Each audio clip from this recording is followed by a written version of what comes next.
नमस्ते दोस्तों, स्वागत है आपका द बोर्ड स्टडी में।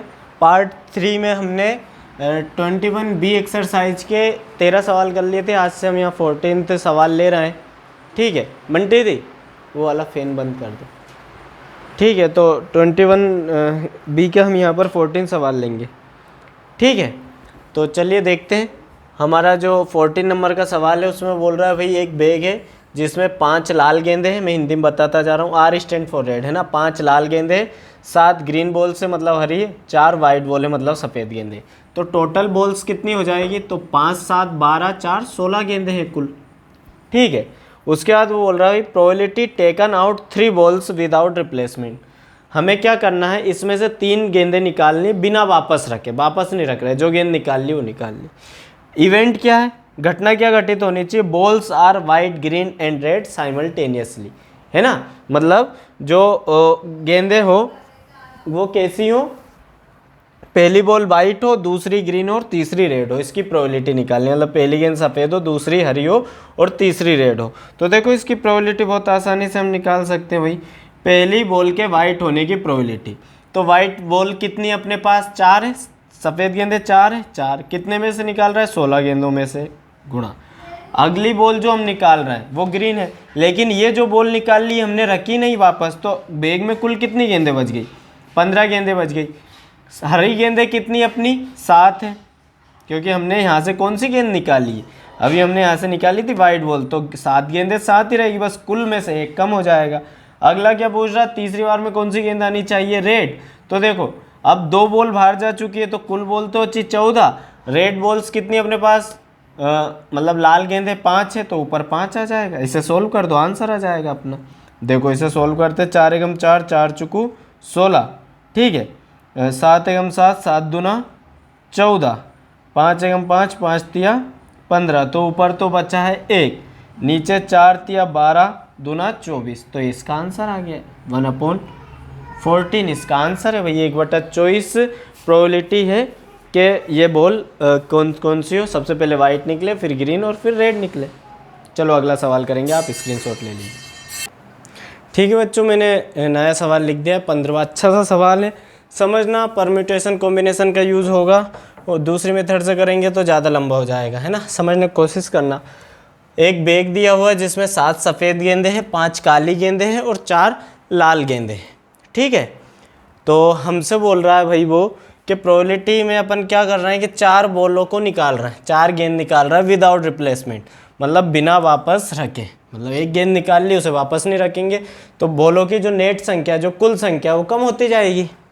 ठीक है, प्रोबेबिलिटी निकालने में जो ये 4 गेंदें हैं इनमें एटलीस्ट 3 बॉल्स आर ब्लैक, कि भाई कम से कम 3 गेंदें काली हो, है ना। ज़्यादा से ज़्यादा भले चारों काली हो, लेकिन कम से कम 3 काली और एक अदर कोई सा भी कलर आ जाए, काले को छोड़कर वाइट आ जाए या रेड आ जाए, वॉटएवर।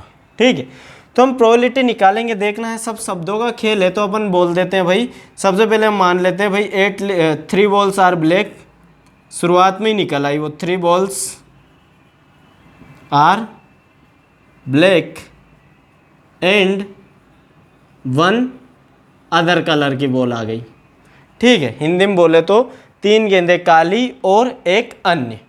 ठीक है, और करके ऐसा भी तो हो सकता है कि भाई चारों बॉल काली आ जाए, क्योंकि इनने तो एटलीस्ट बोला है, कम से कम बोला है। ज़्यादा से ज़्यादा चारों भी हो सकती है इस कंडीशन में। तो ऑल आर ब्लैक्स, ऑल का मतलब चारों से, all are blacks, sorry black, all are black balls.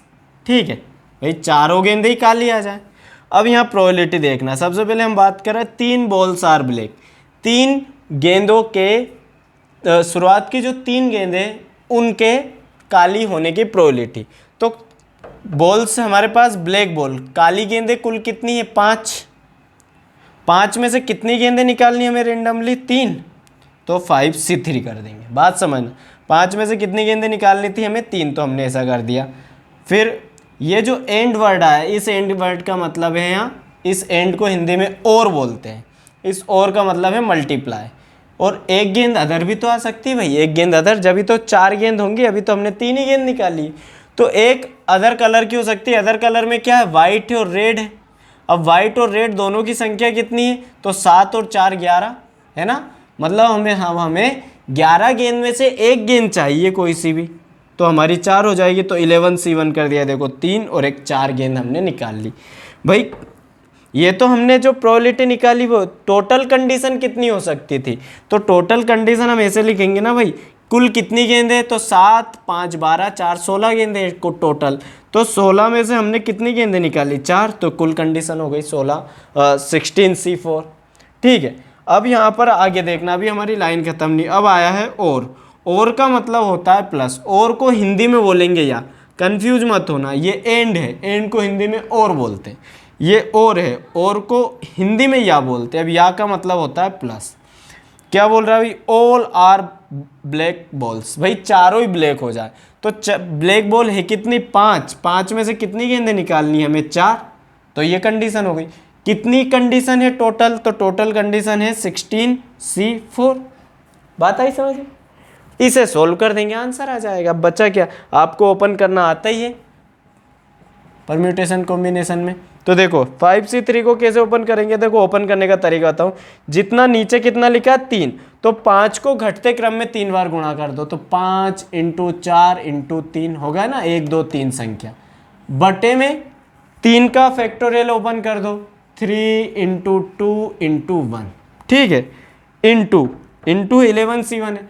अच्छा 11C1 का मतलब होगा 11 खुद ही, ठीक है। तो हमने क्या कर दिया, 11 कर दिया, अपोन में, तो अपोन में चल रहा है 16C4। क्या चल रहा है, 16C4। अभी इसे ऐसे ही चलने दो, ठीक है, प्लस, ये प्लस का साइन है। 5C4 को कैसे ओपन करोगे, 5 × 4 × 3 × 2, 5 को घटते क्रम में 4 बार ओपन कर दिया क्योंकि बेस में 4 लगा हुआ था। अब 4 का नॉर्मल फैक्टोरियल ओपन कर दो, 4 × 3 × 2 × 1 अपोन में, तो टोटल कंडीशन तो ये 16C4। इसे चल नहीं दो, पहले ऊपर का सोल्व कर लेते फिर नीचे कर लेंगे, गलती नहीं होनी चाहिए। इस तरह की कैलकुलेशन में जरा बहुत जल्दी मिस्टेक होती है अगर थोड़ा भी ध्यान भटका तो, है ना। तो ऊपर का देखो अपन करते हैं, तो 3 से 3 कैंसिल, 2 एकम 2, 2 दूना 4 हो गया, है ना। अब यहाँ बचा 5, तो 5 दूना 10, 10 का 11 में इंटू करेंगे तो 110 हो जाएगा, ठीक है। अब देखो दोनों के बेस समान है, दोनों के डिनोमिनेटर हर समान है, तो इनका एलसीएम भी एक जैसे ही आएगा। क्या आएगा, 16C4 आएगा। प्लस यहाँ देखना, 4 से 4, 3 से 3, 2 से 2, 1 का कोई मतलब नहीं होता, केवल क्या बचेगा 5। अब ये 16C4 को हम अलग से सोल्व कर लेते हैं ताकि आपकी गलती ना हो। क्या 16C4 कैसे ओपन होगा ये, तो ये ओपन होगा 16 × नीचे 4 है ना, तो 4 बार घटते क्रम में ओपन कर दो, 16 × 14 × 14 × 13 अपोन में क्या आ जाएगा, 4 है तो 4 3 2 और 1, ठीक है।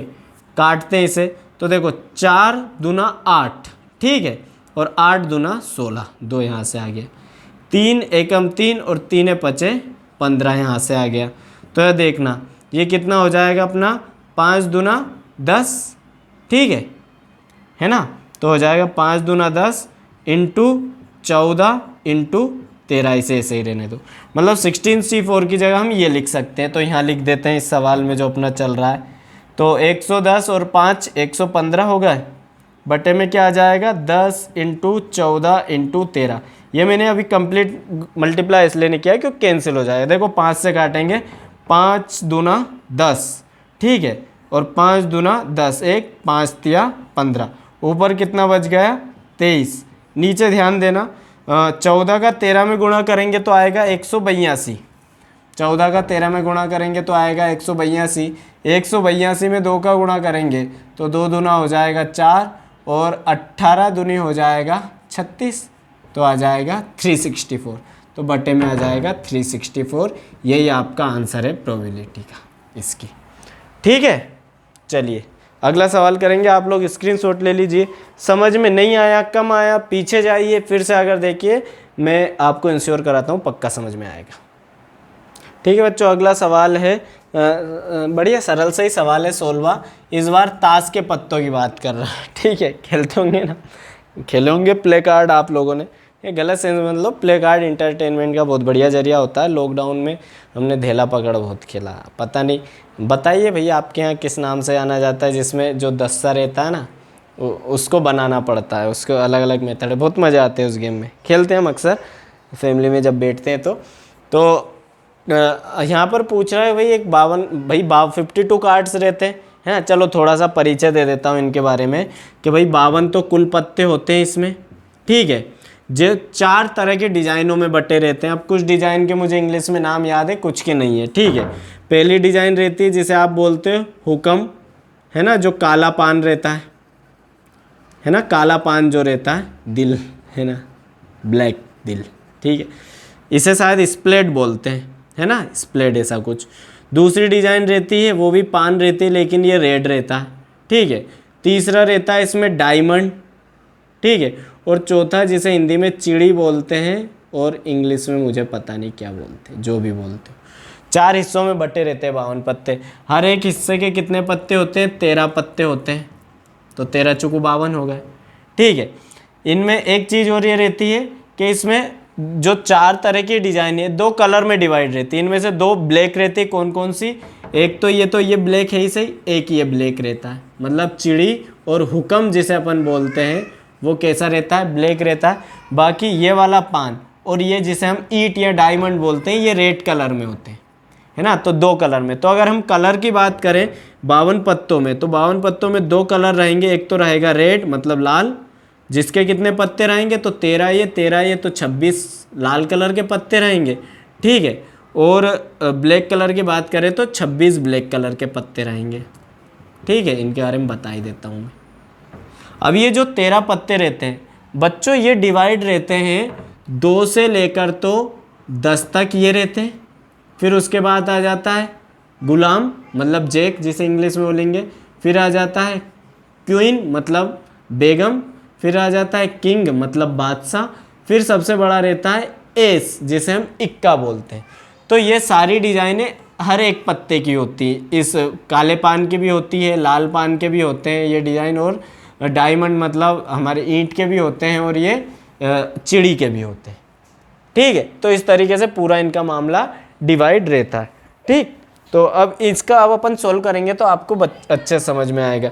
ये बोल रहा है भाई कि 52 पत्तों की एक ताश है, ताश की गड्डी है, ठीक है। उसमें से 2 पत्ते रेंडमली निकाले जाते हैं। पत्ते जो पहला पत्ता जो निकाला जाता है उसे 2 पत्ते निकाले जाते हैं। अब दोनों पत्तों के पान के पत्ते होने की आप प्रोबेबिलिटी फाइंड आउट करो। पान से मेरा मीन है ये रेड कलर का जो दिल रहता है, रेड कलर का जो पान रहता है, इससे मतलब। तो देखो यहाँ पर हमसे क्या बोल रहा है भाई, तो हम यहाँ निकाल लेते हैं। कुल कंडीशन कितनी हो जाएगी? NS। तो भाई 52 52 पत्ते, उनमें से हमें खींचना, ठीक है। 2 पान के पत्ते निकालने की प्रायिकता है ना, to taken out two cards of. अब पान को जो भी बोले हो, पर मैं यहाँ पान लिख रहा हूँ, ठीक है। पान से मतलब है लाल पान, ठीक है। तो 2 पान के पत्ते निकालने की हमें प्रोबेबिलिटी फाइंड आउट करनी। पहली कंडीशन दे रखी है उन्होंने कि भाई पत्तों को वापस रखते हुए, है ना, तो विद रिप्लेसमेंट, पुनः वापस रख देने पर, है ना, विद रिप्लेसमेंट मतलब पत्तों को हम वापस रख दे रहे हैं। एक पत्ता निकाला फिर रख दिया फिर दूसरा निकाला, विद रिप्लेसमेंट। तो प्रोबेबिलिटी देखना क्या हो जाएगी, 2 पत्ते निकाले ना तो 2 कंडीशन बनेगी। तो पहला पत्ता भी किसका होना चाहिए? पान का। पान के कितने पत्ते हमारे पास? 13 मैंने बताया। तो 13 कितने में से निकाले? 13 52 में से। फिर गुणा। अब ये जो पत्ता मैंने निकाल लिया, देख लिया हाँ भाई पान का आ गया, ऐसे वापस मैंने ताश के गड्ढे में रख दिया। फिर एक और पत्ता खींचा, वो भी पान का होना चाहिए, तो इसकी प्रोबेबिलिटी भी ये आ जाएगी 13/52। काट दो 13 से ये 4 बार, 13 से 13 चुको 52, यह आ जाएगा 1/4 1/4, तो 1/16। पहले का आंसर आ गया। फिर दूसरे बोल रहा है भाई विदाउट रिप्लेसमेंट, कि भाई हम फिर से नहीं रख रहे हैं उन्हें, पुनः हम नहीं रख रहे हैं। जो पत्ता एक बार निकाल लिया है वो हमारे पास ही रहेगा, हम नहीं देंगे उसे, खेल बिगाड़ेंगे नहीं, ठीक है।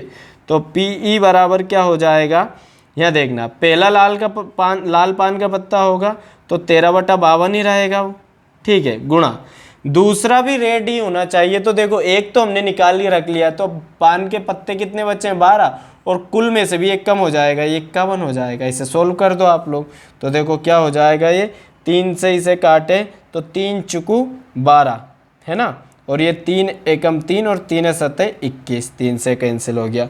4 से इसे काटेंगे, ठीक है, तो 4 से कहाँ से कटे, हाँ 4 से कट जाएगा ना 13 बार, ठीक है, और 13 से फिर ये कट जाएगा, तो ऊपर बचा 1, नीचे बचा 17। ये इसका दूसरे का आंसर।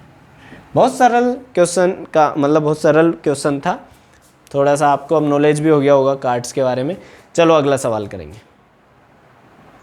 ठीक है बच्चों, अगला सवाल वही ताश से रिलेटेड है कि ताश की गड्डी, उसमें से हम एक कार्ड निकाल रहे हैं इस बार। इन्होंने इसमें 3 सवाल दिए हैं, 3 सवालों में 2-2 कंडीशन है। उन दोनों कंडीशन को हमें बताना है ये इंडिपेंडेंट प्रोबेबिलिटी है या डिपेंडेंट है, भाई स्वतंत्र घटना है या परतंत्र घटना है, ये बताना है। तो पहला वाला मैंने लिया है, उसमें बोल रहा है भाई जो घटना ई है वो बोल रहा है the card is drawn is split, है ना। स्प्लिट मतलब होता है हुक्म, हुक्म मतलब काला पान के जो पत्ते रहते हैं, है ना। अब ये स्प्लिट मुझे कंफर्म नहीं है, ये सही है जो भी हो, पर आप लोग समझ जाना हुक्म के पत्ते की बात कर रहे हैं हम, काले पान की, ठीक है। तो क्या बोल रहा भाई जो पी हो जाएगा वो क्या हो जाएगा, हाँ जो ई घटना की प्रोबेबिलिटी, भाई जो निकाला गया कार्ड वो किसका हो, काले पान का हो।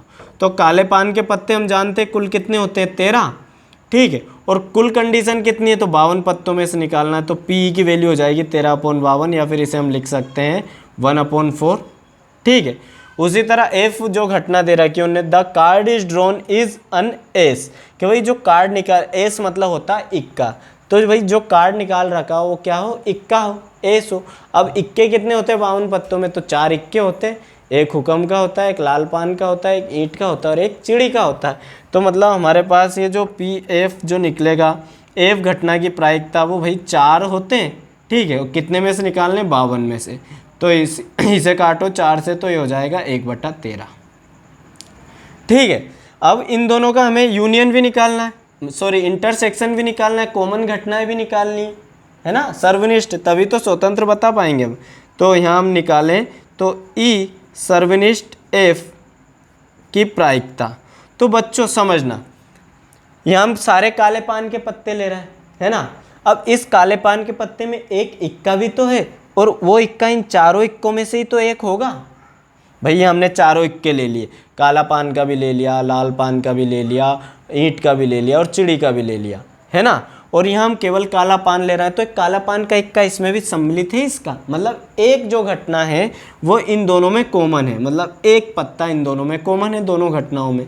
तो एक पत्ता कॉमन है कितने में से, 52 में से। तो P इंटरसेक्शन F मतलब दोनों के कॉमन घटनाओं की प्रायिकता 1/52 हो जाएगी। अब हमें अगर इन्हें शो करना है कि इंडिपेंडेंट है या नहीं, तो हम जानते हैं क्या प्रूफ करना है हमें, P E इंटरसेक्शन F बराबर हो जाना चाहिए PE गुणा PF के। अगर ऐसा है तो घटनाएं कैसी होंगी, स्वतंत्र होंगी। तो PE इंटरसेक्शन F की वैल्यू 1/52 बराबर PE की वैल्यू है 1/4 इंटू PF की वैल्यू है 1/13। तो देखो ये भी 1/52 आ गया, 13 चुकू 52, तो दोनों बराबर आ गए 1/52 1/52। तो है अपन लिख देंगे hence event E and F are independent, अतः घटना E एवं F स्वतंत्र है। चलो अगला वाला सवाल लिखता हूँ मैं, आप लोग इसका स्क्रीनशॉट ले लीजिए। ठीक है बच्चों, अगली सेकंड इसी का ही सेकंड जो सवाल है उसमें हमें 2 घटनाएं दे रखी है। इसमें भी हमें यही बताना कि भाई एक पत्ता निकाला है, तो घटना ये the card is drawn is black, भाई जो हमने कार्ड निकाला वो कौन से कलर का हो, काले रंग का। तो पहले हम पी निकाल लेते हैं। तो मैंने अभी बताया था आपको कि 2 रंगों में बटे रहते हैं 52 पत्ते, काले और लाल में। तो काले कलर के कितने 26 पत्ते होते हैं, तो भाई 26 पत्तों में से कोई सा भी एक आ जाएगा। कुल पत्ते कितने 52, तो ये हो जाएगा आपका 1/2, 26 एकम 26, 26 दूना 52। एफ जो उनने घटना दे रखी बोल रहा the card is drawn is a king, कि भाई जो हम कार्ड खींच रहे हैं वो क्या हो, एक बादशाह हो। के लिखा हुआ एक कार्ड रहता है ना, वो किंग रहता है, बादशाह, वो बादशाह हो। तो हम जानते हैं कि 52 पत्तों में कितने बादशाह रहते हैं, केवल 4, हर एक कलर का एक रहता है। तो पी एफ जो है वो आपका क्या हो जाएगा 4, और कुल पत्ते कितने 52, तो ये हो जाएगा 1/13। अब दोनों की कॉमन घटना देखते हैं हम, क्या, ई इंटरसेक्शन एफ की प्रोबेबिलिटी। तो देखो बच्चों यहाँ हमने पूरे 26 पत्ते ले लिए, है ना, और 26 पत्ते क्या है, काले रंग के, काले कलर से मतलब है एक तो हुक्म के 13 पत्ते हैं और एक चिड़ी के 13 पत्ते हैं, ठीक है। अब इसमें हुक्म का बादशाह भी इसी में इंक्लूड है और चिड़ी का बादशाह भी इंक्लूड है, मतलब जो हमने 4 बादशाह लिए इनमें से 2 बादशाह दोनों में कॉमन है, तो मतलब 2 बादशाह कॉमन है, कितने में से निकालना है हमें, 52 पत्तों में से, तो यह हो जाएगा आपका 1/26, ठीक है। रख देते हैं, प्रूफ करा देते हैं भाई कि भाई ये कब वो होंगे इंडिपेंडेंट। तो पी ई इंटरसेक्शन एफ लिख ही देता हूँ, पी ई इंटरसेक्शन एफ बराबर हो जाना चाहिए पी ई गुणा पी एफ के। तो यहाँ देखो पी ई इंटरसेक्शन एफ 1/26 है बराबर पी ई की वैल्यू 1/2 है इंटू पी एफ की वैल्यू 1/13 है, तो दिख ही रहा है कि दोनों ही बराबर आ रहा है, 1/26 बराबर 1/26, तो मतलब ये वाली घटनाएं भी क्या है, स्वतंत्र है दोनों, तो लिख देंगे hence events E and F R independent, अतः घटना ई एवं एफ स्वतंत्र है। ले लीजिए स्क्रीनशॉट, हम इसका थर्ड वाला करेंगे। ठीक है बच्चों, अगला सवाल मैंने लिख दिया, इसी का थर्ड वाला इस बार बोल रहा भाई कि जो एक पत्ता निकाल रहा हो वो ई घटना में बोल दिया कि या तो वो बादशाह हो भाई साहब, या फिर वो एक क्वीन हो, या किंग हो या फिर एक क्वीन हो, मतलब या तो बादशाह हो या एक बेगम हो, ठीक है ना। तो पहले हम पी ई निकालते हैं भाई, ई घटना की प्रायिकता। तो यहाँ देखना, एक बादशाह हो, कुल कितने बादशाह हमारे पत्ते में, हमारी ताश की अड्डी में 4 बादशाह, तो मतलब ये हो जाएगा 4/52। फिर बोल रहा है भाई या फिर क्वीन हो, बेगम हो, तो या का या आ गया, इसका मतलब हम प्लस कर देंगे यहाँ पर, ठीक है। तो या फिर बेगम हो, अब बेगम भी कितनी होती है, 4 होती है, चारों कलर की अलग अलग, तो ये भी आ जाएगा 4/52, तो कुल मिला के हो जाएगा आपका 8/52, ठीक है। और इसे आप कर सकते हो तो क्या लिख दोगे इसे आप, 4 दूना 8 और ये हो जाएगा 13 चुकू 52, तो यहाँ जाएगा 13, है ना, तो यह आ जाएगा 2/13।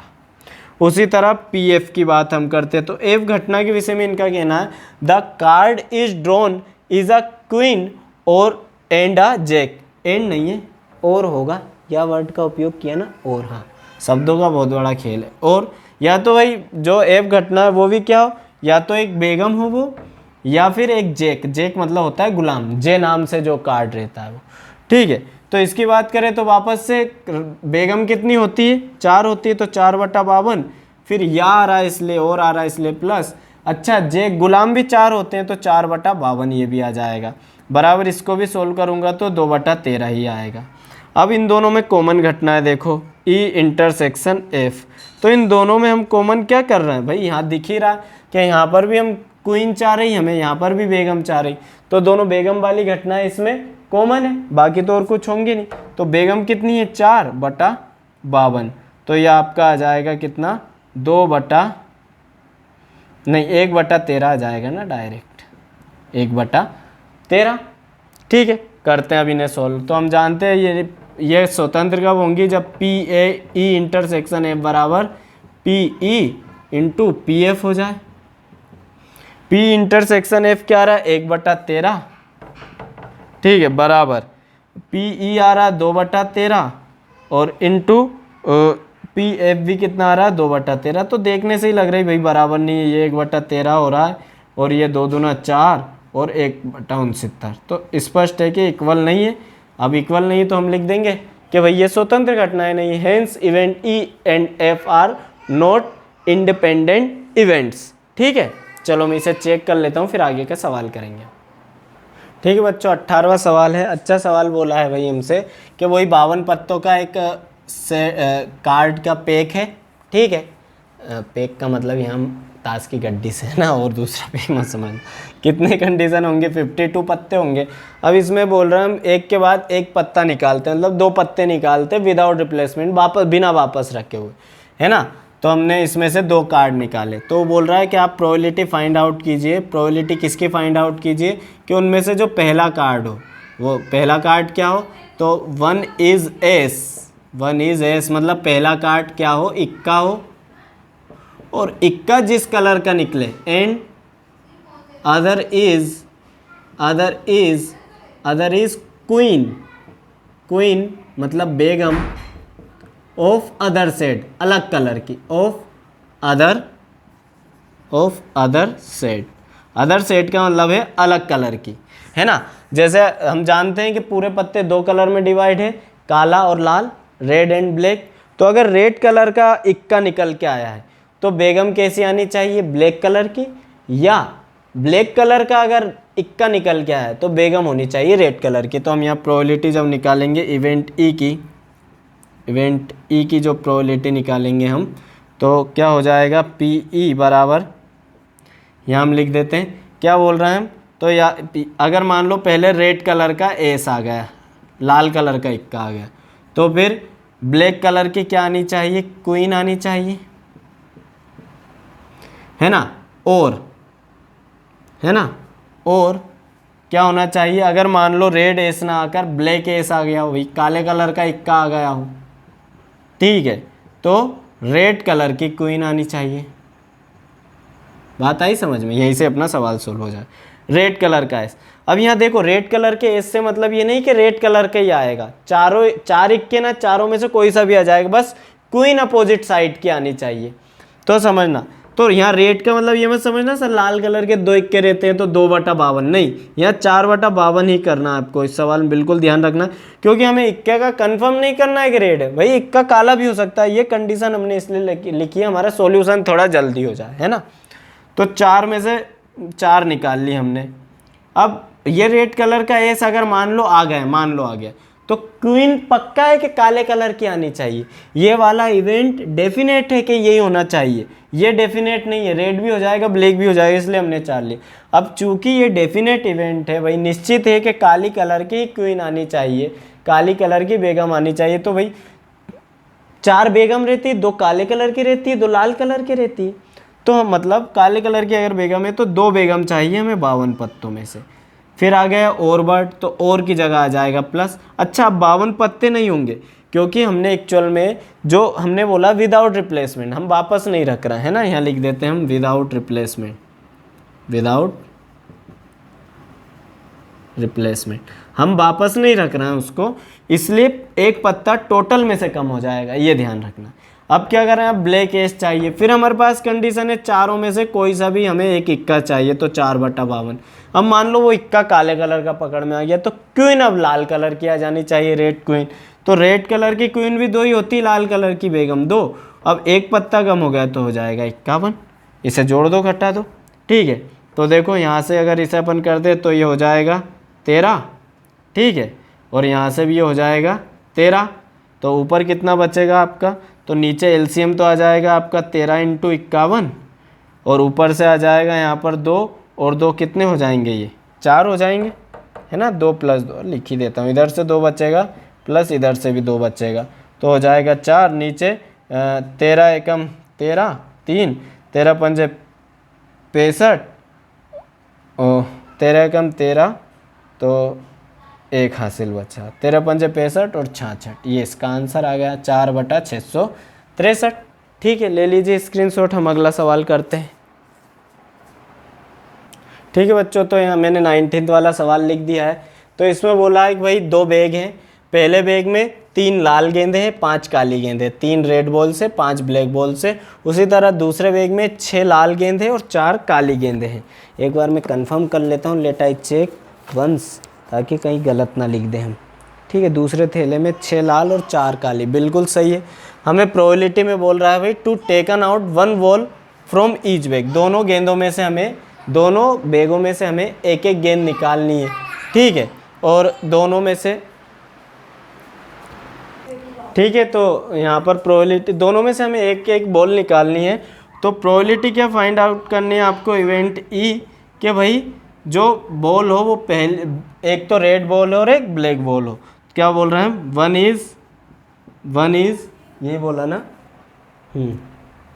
19 में से गेंद निकाली जाती है लाल और दूसरे के काली होने की प्रायिकता। 1 is red and other is black ball. ठीक है भाई, कि पहली बॉल लाल हो और दूसरी ब्लैक हो, या फिर पहले ब्लैक निकल आए, मतलब एक बैग से लाल निकल आए दूसरे से ब्लैक तो पहले से लाल। हाँ वही बोल दिया उल्टा घुमा फिर, यहाँ समझ में आ जाएगा आपको। तो पी कंडीशन समझो आप यहाँ, पहले बैग से मान लो अपनी रेड बॉल निकल आई पहले, ठीक है, तो दूसरे बैग से आपको ब्लैक बॉल निकालनी है। फिर दूसरी कंडीशन, फिर इसके बाद में प्लस क्या हो सकता है, मान लो पहले से ब्लैक निकल आई, पहले बैग से ब्लैक, तो दूसरे बैग से रेड निकलनी चाहिए, ये इसकी प्रोबेबिलिटी होगी, है ना। इससे प्रोबेबिलिटी निकाल लो, पहले से रेड बॉल निकालनी हमें, तो पहले में रेड बॉल कितनी है, 3 है, कुल कितनी गेंदें, तो कुल निकाल लो यहाँ पर इसका टोटल है 5 3 8 गेंदें, तो 8 में से निकालना है, गुणा दूसरे बैग से ब्लैक बॉल चाहिए, अगर पहले से रेड निकाल आई तो दूसरे से ब्लैक, तो दूसरे में ब्लैक बॉल कितनी है, 4 है, और कुल कितनी गेंदें हैं यहाँ पर, तो टोटल यहाँ भी निकाल दो आप, 6 4 10 है, तो बट्टे में कितना आ जाएगा 10। फिर प्लस पहले से ब्लैक बॉल निकल आई, मान लो ऐसा हुआ, तो पहले में ब्लैक बॉल कितनी है 5, और कुल कितनी गेंदें हैं 8, गुणा फिर दूसरा है ना, सेकंड बैग से क्या निकलनी चाहिए, रेड बॉल, तो रेड बॉल कितनी है सेकंड बैग में 6, और बट्टे में आ जाएगा 10 कुल बॉल। यहाँ आप ये सोच रहे होंगे सर हम गेंद हमने निकाल ली है तो वापस क्यों रख रहा है, भाई दो अलग अलग बैग हैं, इसमें से अगर बॉल निकाल भी लूँगा तो इस बैग की कुल संख्या में क्या अंतर पड़ेगा, और इससे भी एक बॉल निकाल लूँगा तो इस बैग की कुल संख्या में अंतर क्या पड़ेगा, दोनों अलग अलग बैग में रखे हो ना, इस वजह से। इसे सॉल्व कर दो, तो देखो ये तो हो जाएगा आपका 4 तिया 12 ऊपर, नीचे 80, प्लस इसी तरह इधर 5 6 का 30 और नीचे 80, ठीक है, दोनों को जोड़ दो तो 12 और 30 कितने हो जाएंगे 42, ठीक है, और नीचे 80, 4 से इसे 4 से कट जाएगा क्या, नहीं कटेगा, 2 से काट दो, 2 से ये 21 दूनी 42 ही होता है ना, 21, नीचे आ जाएगा 40, ये इसका आंसर है, 21/40 प्रोबेबिलिटी होगी, ठीक है। ले लीजिए स्क्रीनशॉट, हम अगला सवाल करते हैं। ठीक है बच्चों, अच्छा सवाल है, थोड़ा सा समझने की कोशिश करना, और आरवी त्रिपाठी की बुक में थोड़ा सा इसमें प्रिंट मिस्टेक है ना, तो उस प्रिंट मिस्टेक को आप सही कर लेना, बाकी मैं सवाल सही करवाऊंगा जिससे आपका पूरा आंसर मैच होगा। तो यहाँ दिया हुआ भाई कि राम है जो सीए के एग्ज़ाम में उसके फेल होने की जो प्रोबेबिलिटी है वो 20%। अब 20% को कैसे क्या चेंज करेंगे बता दूंगा। तो 20 वाला सवाल है अपना, सॉल्व लिख लेते हैं, कभी कभी भूल जाता हूँ मैं। तो प्रोबेबिलिटी ऑफ राम फेलिंग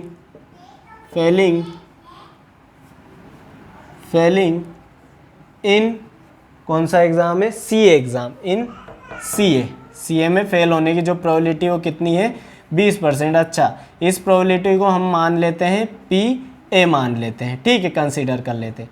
कितनी है ये 20% है, ठीक है, 20% है ना। अच्छा, 20% को अगर हम चेंज करें तो ऐसा लिख सकते हैं हम, परसेंट को चेंज करेंगे तो परसेंट का मतलब बटे में 16 गाना होता है, 0 से 0 कैंसिल, 2 एकम 2, 2 पंजा 10, मतलब इसको अगर प्रोबेबिलिटी फॉर्म में लिखो तो 1/5 आ जाएगा। ये उसकी फेल होने की प्रोबेबिलिटी जिसे हमने PA से रिप्रेजेंट किया। तो दूसरी बोल रहा है probability of Ram failing in M Com, और एम कॉम में फेल होने की उसकी जो प्रायिकता है वो 10% है ना, एम कॉम में फेल होने की उसकी प्रोबेबिलिटी। तो सेम लिखेंगे line, probability of Ram failing इन के बाद अपन लिख देंगे एम कॉम, और इसको रिप्रेजेंट कर देते हैं हम PB से। ये कितनी है, ये है 10%, ठीक है, 10% को चेंज करो तो 10/100, या फिर 0 0 गए तो प्रोबेबिलिटी आ जाएगी 1/10। ठीक है, समझने की कोशिश करना बच्चों, इससे आपको एक फंडा क्लियर करूंगा मैं, ताकि आपको आगे आने वाले सवालों में दिक्कत ना आए, उसका हम डायरेक्ट यूज करेंगे। तो हमने जो राम के CA में फेल होने की प्रोबेबिलिटी निकाल ली है, कितनी आई 1/5, और एम कॉम में फेल होने की प्रोबेबिलिटी आ गई 1/10 प्रायिकता।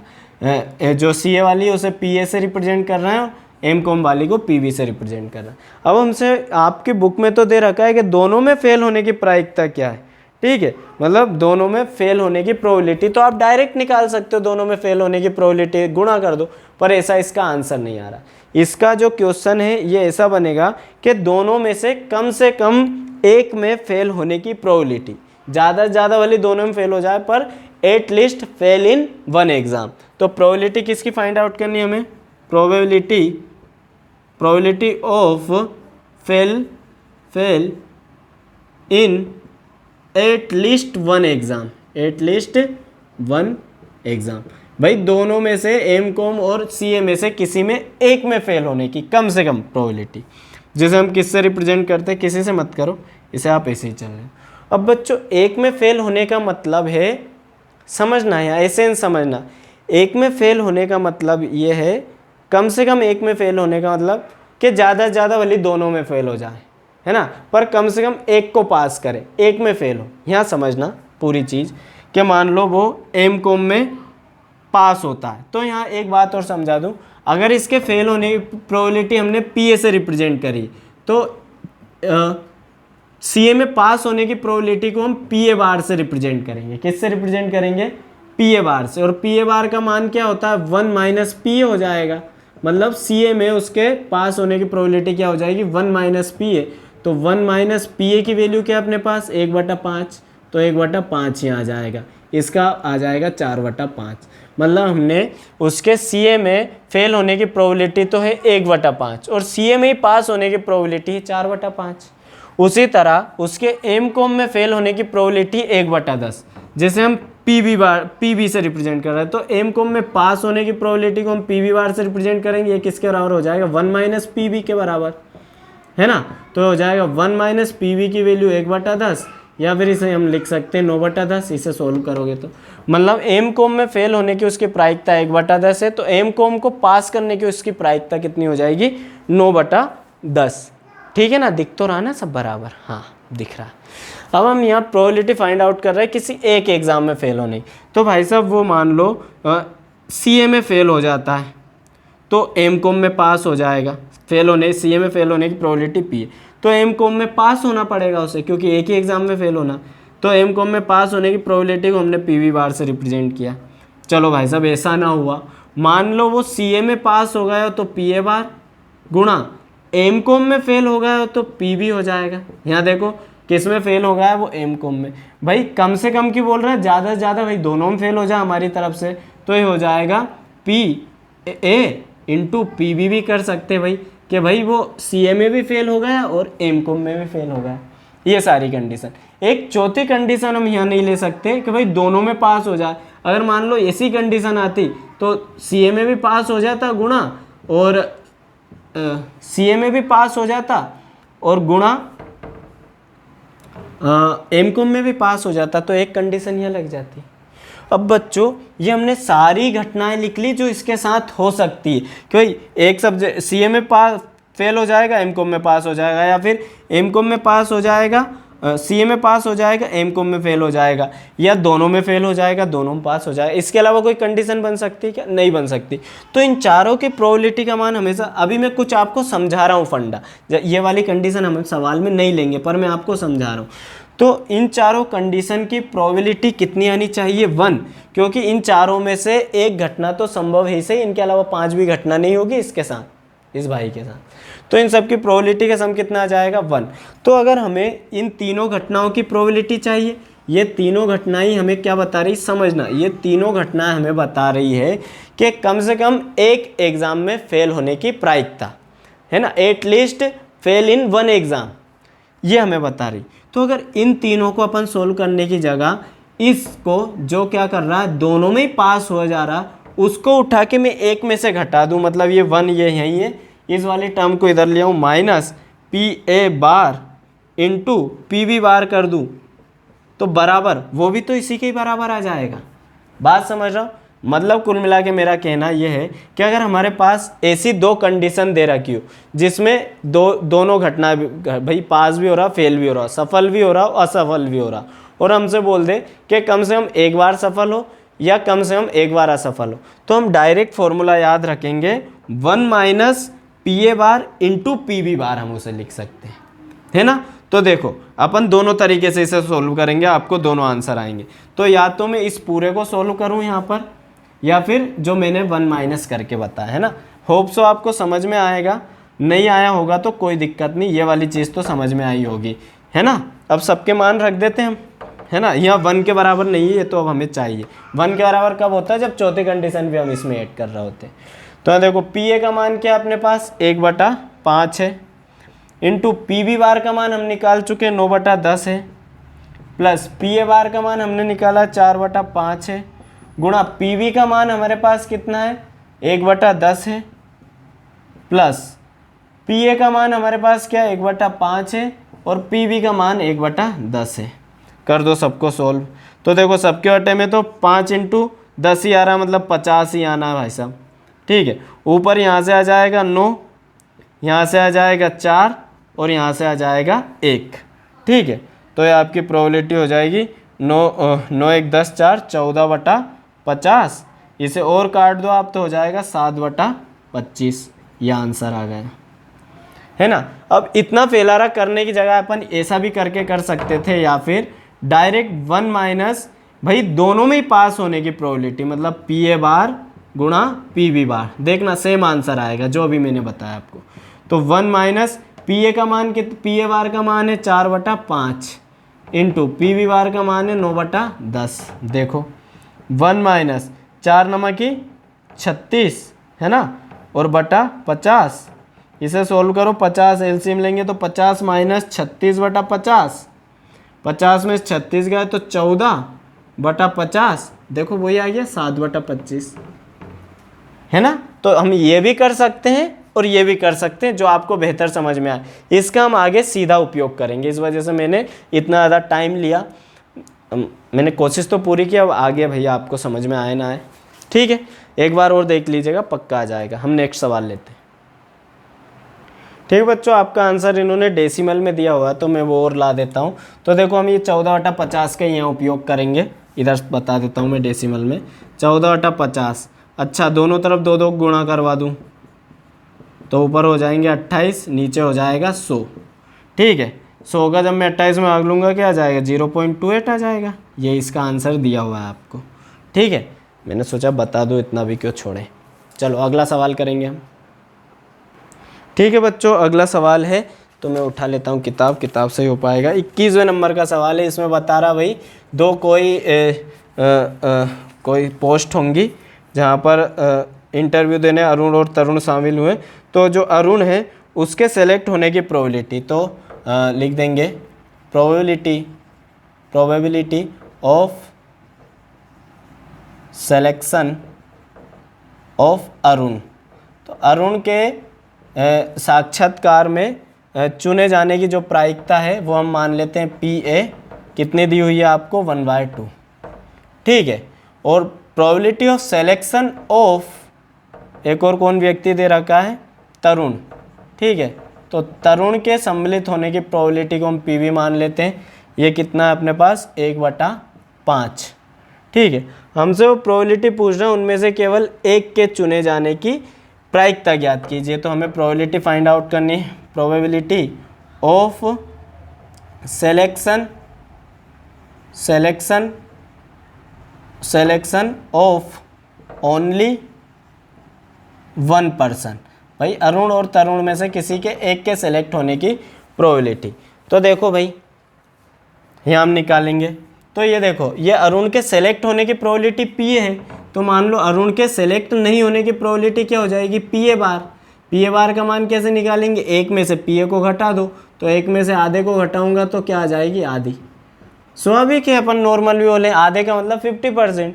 तो भाई अरुण के सेलेक्ट होने के चांस 50% है और सेलेक्ट नहीं होने के चांस भी 50%, आधा आधा चांस है। उसी तरह तरुण के सेलेक्ट होने की प्रोबेबिलिटी 1/5, तो तरुण के सेलेक्ट नहीं होने की प्रोबेबिलिटी क्या हो जाएगी 1 माइनस 1/5। अब तो समझने ही लग गए होंगे, तो आ जाएगा 4/5। अब हमसे यहाँ प्रोबेबिलिटी पूछ रहा है सिलेक्शन ऑफ ओनली 1 पर्सन, किसी एक व्यक्ति के सेलेक्ट होने की प्रोबेबिलिटी। तो चलो भाई मान लेते हैं कि भाई तरुण का सिलेक्शन हो गया, मतलब पी ए। अगर तरुण का सिलेक्शन हो गया तो भाई सॉरी तरुण नहीं, अरुण का सिलेक्शन हो गया तो तरुण का नहीं होगा, तो तरुण का नहीं हुआ, ये बार लगा दिया मैंने। प्लस ऐसा भी तो हो सकता है भाई अरुण का नहीं हुआ और तरुण का हो गया, तो अरुण का आ जाएगा पी ए बार और तरुण का आ जाएगा पी बी। मान रख दो सब है हमारे पास। पी ए का मान है 1/2, पी बी बार का मान है 4/5, प्लस पी ए बार का मान है 1/2, पी बी का मान है 1/5। तो देखो ऊपर से आ जाएगा, नीचे देखना 5 दूनी 10, दोनों में सेम एलसीएम है। ऊपर से आ जाएगा 4, इधर से आ जाएगा 1, तो आ जाएगा ये 5/10 मतलब 1/2। इसकी प्रोबेबिलिटी आ गई, ये आपका आंसर है। बहुत सरल सा सवाल था, ले लीजिए स्क्रीनशॉट, हम अगला सवाल करेंगे। ठीक है बच्चों, मैंने यहाँ अगला सवाल हम कर रहे हैं। 22वें नंबर का सवाल है, मैं करवाते हुए लिखवाऊँगा, है ना। तो 22वां जो सवाल है इसमें हमसे बोल रहा है भाई एक थैला है, एक बैग है जिसमें 13 गेंदें हैं और उन सभी जो बॉल्स हैं उन पर 1 से लेकर 13 तक नंबर डले हुए हैं। मतलब ऐसी गेंदें हैं जिन पर नंबर लिखे हुए, कहाँ से 1 to 13 तक। ठीक है, तो अपन बना लेते हैं भाई कि अगर 1 to 13 तक अगर इसमें क्या है बॉल्स हैं तो इसका सैंपल स्पेस क्या होगा। तो एस बराबर हम लिख सकते हैं कि एक मतलब पहले नंबर की बॉल हो सकती है, दूसरे नंबर की, तीसरे नंबर की, चौथे नंबर की, 5वें नंबर की, 6ठे नंबर की, 7वें नंबर की, 8वें नंबर की, 9वें नंबर की, 10वें नंबर की, 11वें नंबर की, 12वें नंबर की और आखिरी में 13वें नंबर की, क्योंकि 13 ही गेंदें हैं, उन पर अंक डाले हुए हैं। अब इसमें बोल रहा है कि भाई इसमें उन्होंने एक कंडीशन दे दी है कि जब थैले में से हम एक एक करके 2 गेंदें निकालेंगे, है ना, 2 बॉल्स निकालेंगे एक एक करके, और उन्होंने इसमें बता दिया है कि भाई जो गेंद हम निकालेंगे वो गेंद को पुनः हम बैग में वापस रख रहे हैं। मतलब यहाँ रिप्लेसमेंट हो रहा है, बॉल निकाली वापस बॉल रख दी फिर बॉल निकालना है, ऐसी वाली कंडीशन है ना। तो समझना आप लोग। और हाँ, और इसमें जो अपने को प्रायिकता फाइंड आउट करनी, तो उन्होंने बोल दिया कि जब हम बॉल निकाल रहे हैं तो इवन नंबर आना, मतलब सम संख्या की बॉल आना, भाई एक ऐसी बॉल आना जिस पर इवन नंबर हो, उसको हम क्या मानेंगे, सफलता मानेंगे, उसे सक्सेस मानेंगे अपन। ठीक है ना। तो यहाँ पर सक्सेस किसे माना हुआ है भाई, तो है ना, तो सफल होना है, लिख देते हैं हम सफल होना, या फिर to be successful, to be successful. Spelling में कोई मिस्टेक हो तो अवॉइड करना, ठीक है, माफ़ करना, पहले माफ़ी मांग लेता हूँ। तो टू बी सक्सेसफुल, है ना। तो इसके लिए क्या आना चाहिए, तो वही जो बॉल्स आनी चाहिए वो कैसी आनी चाहिए, इवन नंबर की, सम संख्या। तो इसमें सम संख्या कौन कौन सी हो सकती है भाई, 2 हो सकता है, 4 हो सकता है, 6 हो सकता है, 8 नंबर की बॉल हो सकती है, 10 नंबर की हो सकती है, 12 नंबर की हो सकती है, बस। इसके बाद 13 एक विषम नंबर है, एक ओड नंबर है। तो अगर ये आती है तो इसे हम क्या मानेंगे, सक्सेस मानेंगे। ठीक है, तो यहाँ आप सक्सेस की प्रोबेबिलिटी निकालें हम, कितने चांस है तो निकाल लेते हैं। Probability of to take out a ball with even number, है ना। हिंदी में इसे बोलेंगे भाई कि बैग में से एक ऐसी बॉल निकालने की प्रायिकता जिस पर कैसी संख्या हो, सम संख्या हो। तो यहाँ देखो इसकी प्रोबेबिलिटी को हम यहाँ PA से रिप्रेजेंट कर देते हैं, है ना। तो सम संख्या की कितनी बॉल है, number of balls of even number कितनी है, 1 2 3 4 5 6 बॉल्स हैं, तो 6 तो बॉल्स हैं। टोटल कितनी है, 13 बॉल, तो 6/13 हमारी क्या प्रोबेबिलिटी आ गई है, इवन नंबर की बॉल आने की। अब हम यहाँ प्रोबेबिलिटी निकालेंगे इवन नंबर के बॉल के ना आने की, है ना। तो यहाँ लिख देंगे हम probability of to take out a ball of without even number. भाई एक ऐसी बॉल निकाल रहे हैं जिस पर सम संख्या ना हो, तो इसकी प्रोबेबिलिटी क्या हो जाएगी, तो उसे हम रिप्रेजेंट, इसका ही अपोजिट निकाल रहे हैं, सम संख्या आने की प्रोबेबिलिटी, तो इसे रिप्रेजेंट कर देंगे PA बार से। PA बार का मतलब क्या, 1 - PA। तो देखो इसका आंसर आ जाएगा 1 - 6/13। इसे आप जब घटाओगे तो 13 - 6/13, 13 में से 6 गए तो 7 आ जाएगा, 7 ही आएगा ना, हाँ 7/13। तो सम संख्या आने की प्रोबेबिलिटी हो गई 6/13 और इवन नंबर ना आने की प्रोबेबिलिटी हो गई 7/13। अभी हमसे 3 पूछे, 4 सवाल पूछे उन्होंने, 4 अलग अलग पूछे भाई, क्या आप प्रोबेबिलिटी फाइंड आउट करो 2 सक्सेस की, है ना। तो प्रोबेबिलिटी ऑफ 2 सक्सेस, पहला वाला प्रोबेबिलिटी ऑफ 2 सक्सेस, कि भाई जो हम बॉल निकाल रहे हैं 2 सफलताओं की प्रायिकता, है ना, हिंदी में से बोल देंगे 2 सफलता। और यहाँ सफलता किसे मान रहे हैं हम, सफलता मतलब सम संख्या का आना, दो सफलताओं की प्रायिकता। ठीक है, तो देखो भाई इसकी प्रोबेबिलिटी क्या हो जाएगी, तो अगर दो सफलताएं आनी तो पहली बार में भी क्या आ जाए भाई, एक इवन नंबर आ जाए। ठीक है, और दूसरी बार में भी क्या आ जाए, एक इवन नंबर आ जाए। ठीक है, अब दोनों के इवन नंबर आने की प्रोबेबिलिटी, इसे हम ई से रिप्रेजेंट कर देते हैं इवन, और इसे प्रेजेंट कर देते हैं इवन से। या फिर भाई सीधी बात करो आप, तो दो सफलता मतलब पहले सम संख्या आने की प्रोबेबिलिटी पी है, और फिर से दूसरी बार क्योंकि दो बॉल निकाल रहे हैं ना, तो फिर से सम संख्या आने की प्रोबेबिलिटी पी हो जाएगी, है ना। पी ए की वैल्यू क्या है हमारे पास, 6/13 हमने पहले निकाल ली, तो हो जाएगी 6/13। ठीक है, अब इनटू में यहाँ देखना, अब वो बोल रहा है भाई कि बॉल्स को हम वापस रख दे रहे हैं, तो अब यहाँ पर बॉल्स की संख्या कम नहीं होगी, क्योंकि बॉल निकाली सम संख्या की आ गई इवन नंबर की, तो वापस पटक देगा, फिर बॉल निकालेगा, तो वही सम संख्या की बॉल तो वापस 6 ही हो जाएगी, और नेट बॉल भी 13 रहेगी। मतलब जब बॉल को वापस रख दिया जाता बैग में, तो ना तो कुल बॉल पे फर्क पड़ेगा, ना ही जिस बॉल्स को हम निकाल रहे हैं उसकी संख्या पर फर्क पड़े, तो इसकी प्रोबेबिलिटी आ जाएगी, क्या हो जाएगा, 36/169। ये पहला आंसर आ गया। ठीक है, एक बार मैं चेक कर लेता हूँ आंसर।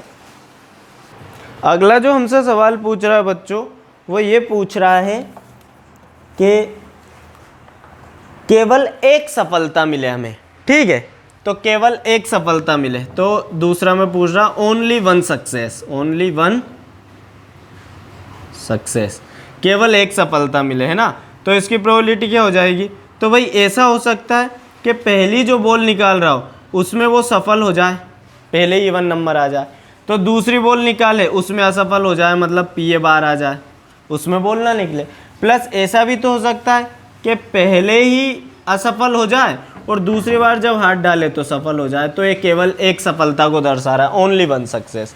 वैल्यूज़ को पुट कर दो, पी ए क्या है अपने पास, पी ए की वैल्यू 6/13। ठीक है, और इंटू पी ए बार की वैल्यू हमने निकाली है 7/13, प्लस ये क्या हो जाएगा, पी ए बार की वैल्यू 7/13 इंटू पी ए की वैल्यू 6/13। ठीक है, 7 छंग 42, है ना, तो नीचे तो आ जाएगा 169 सभी का एलसीएम, इधर से भी 42 प्लस इधर से भी 42, कितना हो जाएगा 84/169, ये इसका आंसर है। ठीक है, चलो मैं थोड़ा सा रफ करूंगा, आप लोग स्क्रीनशॉट ले लो उधर वाली पार्ट। ठीक बच्चों, अगला जो पूछ रहा है वो पूछ रहा है कम से कम एक सफलता हो, तीसरा वाला, है ना, तो यहाँ लिख देंगे एटलीस्ट वन सक्सेस, के भाई एक सफलता तो मिले कम से कम, है ना, वर्ड को ध्यान रखना, कम से, अब ज़्यादा से ज़्यादा भले दोनों मिल जाए पर कम से कम एक सफलता।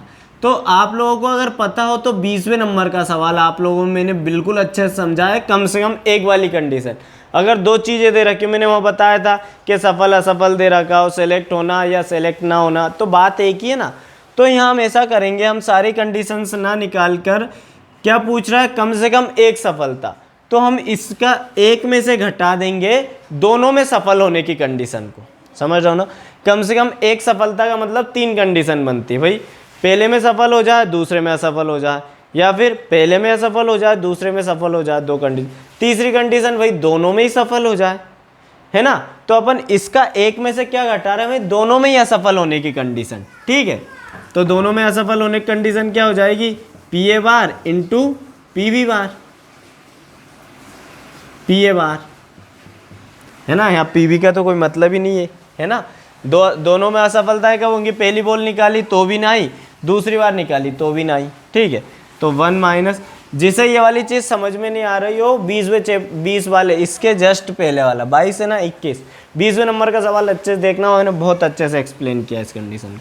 पी ए बार की वैल्यू क्या अपने पास 7/13 इंटू ये भी हो जाएगा 7/13, ये हो जाएगा 1 माइनस 49/169, 169 इधर आएगा तो माइनस 49/169 बराबर 9 में से 9 गए तो 0, 6 में से 4 गए तो 2, इधर से 1 और बट्टे में 169 आ जाएगा। ये आपका आंसर आ चुका है। ठीक है, चलो ले लीजिए स्क्रीनशॉट, हम अगला सवाल करेंगे। ठीक है बच्चों, अगला सवाल हमसे पूछ रहा भाई कोई सफलता नहीं, है ना, नॉट एनी सक्सेस, हिंदी में लिख देता हूं कोई सफलता नहीं। तो कोई सफलता नहीं का क्या हो जाएगा भाई कि पहली बार में भी असफल हो गया, पहली बार भी नहीं आई बोल सम संख्या की, दूसरी बार भी नहीं आई, तो वापस से पी ए बार हो जाएगा। पी ए बार की वैल्यू क्या 7/13 इंटू ये हो जाएगा 7/13, तो क्या आ जाएगा ये 49/169। ये आपका आंसर। ये बहुत सरल सा एसेंस समझ लो, प्रोबेबिलिटी का दिमाग में सोल्व होने लग जाएगी। स्क्रीनशॉट ले लो, हम अगला सवाल करते हैं। ठीक है, 23वां सवाल है भाई, बहुत इंपॉर्टेंट है, बिल्कुल इस पर आप इंपॉर्टेंट का साइन बना लीजिए। ठीक है, सेम है, सेम सारी कंडीशन से, कुछ भी नहीं है। यहाँ पति पत्नी दे दिया उन्होंने। ठीक है, तो 23वें में वो बोल रहा भाई कि कई इंटरव्यू है, साक्षात्कार है, उस इंटरव्यू में पति और पत्नी दोनों इंटरव्यू देने का। तो जो पति है, जो हस्बैंड है, हस्बैंड के सेलेक्ट होने की जो प्रोबेबिलिटी है ना, selection of husband, probability of selection of husband कितनी है, हस्बैंड के सिलेक्शन की प्रोबेबिलिटी, तो अपन इसको रिप्रेजेंट कर देते हैं भाई पी ए से, है ना। कितनी दी हुई है उन्होंने, 1/7, तो 1/7 हो गई। और उसी तरह उन्होंने दे रखा भाई कि पत्नी के सेलेक्ट होने की प्रोबेबिलिटी, तो हम लिख देते हैं probability of selection of wife, पत्नी के सेलेक्ट होने की प्रोबेबिलिटी को हम पी बी से रिप्रेजेंट कर देते हैं।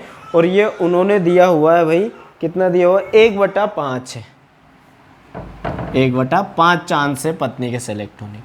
अब अपन ऐसा करते हैं भाई, सेलेक्ट नहीं होने की प्रोबेबिलिटी भी निकाल लेते हैं। तो पति के सेलेक्ट होने की प्रोबेबिलिटी 1/7 है, तो नोट सेलेक्शन आप समझ जाना कि भाई पति के सेलेक्ट ना होने की प्रोबेबिलिटी को हम पी ए बार से रिप्रेजेंट करेंगे। इसका मान कितना हो जाएगा, 1 में से 1/7 को घटा देंगे भाई, 1 में से सेलेक्ट होने की प्रोबेबिलिटी घटा देंगे तो सेलेक्ट नहीं होने की प्रोबेबिलिटी आ जाएगी, तो आ जाएगा आपका क्या 6/7 आ जाएगा, 6/7। ठीक है, इसी तरह पत्नी के सेलेक्ट होने की प्रोबेबिलिटी पी बी 1/5 है, तो नोट सिलेक्शन की प्रोबेबिलिटी क्या हो जाएगी, पी बी बार, इसमें भी हम क्या करेंगे 1 - 1/5 कर देंगे, 1 में से सेलेक्ट होने की प्रोबेबिलिटी, तो यह आ जाएगा 4/5। अब हम हमारे सवाल को करेंगे। ठीक है, तो इसमें भी उन्होंने सेम 4 सवाल दे रखे हैं, सेम ही कंडीशन है, उनमें से केवल एक चुना जाए, है ना। ऑन सेलेक्ट ओनली 1, है ना। तो सेलेक्ट ओनली 1 की प्रोबेबिलिटी क्या हो सकती है सर, कि भाई अगर पति चुन लिया जाए तो पति नहीं चुनी जाएगी, पत्नी नहीं सेलेक्ट होगी, या फिर पति ना चुना गया तो भाई पत्नी चुन ली जाएगी भाई, है ना। हस्बैंड का सिलेक्शन हो गया तो वाइफ का नहीं होगा, या फिर हस्बैंड का नहीं हो तो वाइफ का हो जाएगा। वैल्यूज रख दो यहाँ पर, पी ए की वैल्यू क्या है 1/7, है ना। पी बी बार की वैल्यू हमने निकाली 4/5, प्लस पी ए बार की वैल्यू क्या है 6/7, इंटू पी बी की हमने वैल्यू दे रखी है 1/5। नीचे तो देखना 7×5 35 हो जाएगा ये, है ना। दोनों का एलसीएम आ जाएगा, ऊपर से आएगा 4, इधर से आएगा 6, तो हो जाएगा 10/35। काट दो 5 से, 5 दूना 10, 5 7 35, तो आ जाएगा 2/7 पहले का आंसर। ठीक है, दूसरी चीज़ क्या बोल रहा है भाई, वो दूसरी कंडीशन बोल रहा है वो कि दोनों चुने जाए भाई, दोनों का ही सिलेक्शन हो जाए, है ना। बोथ आर सेलेक्टेड, है ना, बोथ आर सेलेक्टेड, तो क्या हो जाएगा भाई, पति भी चुन लिया गया, पत्नी भी चुन ली गई, बात ही खत्म हो गई। यहाँ पर पी ए की वैल्यू क्या है 1/7, पी बी की वैल्यू क्या है 1/5, तो कितना हो जाएगा 1/35। ठीक है, यह आंसर हो गया दूसरा आपका। उसी तरह तीसरा हमसे वो पूछ रहा है, क्या पूछ रहा है, तीसरी कंडीशन दोनों में से कोई ना चुना जाए भाई, दोनों का सिलेक्शन ना हो, है ना। Both are not selected, both are not selected, दोनों ना चुने जाए, तो दोनों ना चुने जाए, पति भी नहीं चुना गया तो पी ए बार, इंटू पत्नी भी नहीं चुनी गई तो पी बी बार, तो क्या हो जाएगा पी ए बार की वैल्यू 6/7, है ना, इंटू और पत्नी के ना चुने जाने की प्रायिकता 4/5, तो कितना हो जाएगा 6 चुकू 24 है ना, 6 चुकू 24 और 7 पंजे 35 आ जाएगा। कटेगा क्या? किसी चीज़ से नहीं कट पाएगा ये, ठीक है। चलो ये आंसर हो गया तीसरा। आखिरी में वही कंडीशन पूछ रहा भाई कि दोनों में से कम से कम एक चुना जाए, तो अपन एक में से दोनों के चुने जाने की प्रायिकता घटा देंगे, है ना। तो यहां लिखेंगे सेलेक्ट एट लीस्ट वन, है ना। हिंदी में बोलेंगे कि दोनों में से एक चुना जाए, ठीक है। तो क्या हो जाएगा, हम 1 में से माइनस कर देंगे दोनों के चुने जाने की प्रोबेबिलिटी, तो 1 माइनस PA और PB, है ना। 1 में से क्या घटा दिया हमने, दोनों के चुने जाने की प्रोबेबिलिटी, तो आंसर किसका आ जाएगा, कम से कम एक के चुने जाने की प्रोबेबिलिटी, ठीक है। ये आएगा ना, कम से कम एक के चुने जाने की प्रोबेबिलिटी। तो ज़्यादा से ज़्यादा दोनों नहीं, इसमें अपन ने उल्टा कर दिया ना, गलत हो गया। हम एक में से घटाएंगे दोनों के नहीं चुने जाने, दोनों ही नहीं चुने जा रहे, क्योंकि इसने हमसे क्या बोला भाई, कम से कम एक चुना जाए, है ना। तो हमने तो बोल दिया एक में से हम क्या घटा देंगे भाई, दोनों ही नहीं चुने जा रहा है, तो जो आंसर आएगा वो क्या आएगा, किसी एक के चुने जाने की प्रोबेबिलिटी कम से कम। तो मैं बार लगा दो, तो 1 माइनस PA बार की वैल्यू क्या है अपने पास 6/7 और PB बार की वैल्यू क्या है 4/5।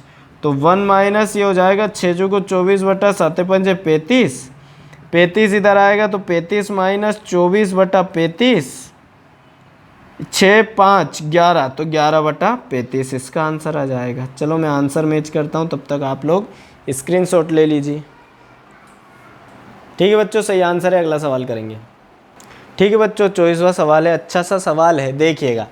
3 ग्रुप है बच्चों का, इन 3 ग्रुप्स ऑफ चिल्ड्रन, ठीक है।